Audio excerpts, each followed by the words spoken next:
Collector గారికి తెలుసు, SP గారికి తెలుసు, రాష్ట్ర డీజీపీ గారికి తెలుసు. ఇక్కడ విపరీతంగా డీజిల్ అక్రమ రవాణాలు జరుగుతూ ఉంటాయి.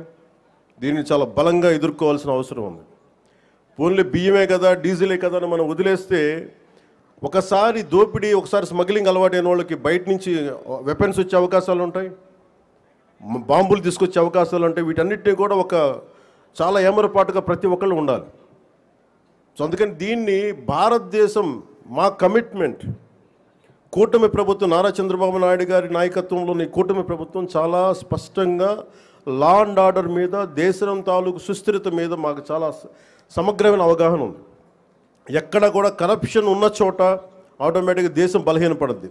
అలాంటి పరిస్థితుల్లో లేకుండా ఉండాలని మేము సాయశక్తిలో ప్రయత్నం చేస్తాం. వాటన్నిటికంటే కూడా ప్రజలు నేను కోరుకునేది, మీరు ఎరుకుతూ ఉన్నంతకాలం అంటే డెమోక్రసీ ఈజ్ ఎటర్నల్ విజిలెన్స్ అంటే మీరు నిరంతర పహారా కాస్తే తప్ప ప్రజాస్వామ్యం బలపడదు. అందుకని మీరందరూ నిరంతరమైన విజిలెన్స్తో ఉండాలి, నిరంతరం ఇప్పుడు ఒక పహారా మనస్తత్వంతో ఉండాలి అనేది నేను మీ అందరికీ కోరుకుంటూ ఉన్నాను.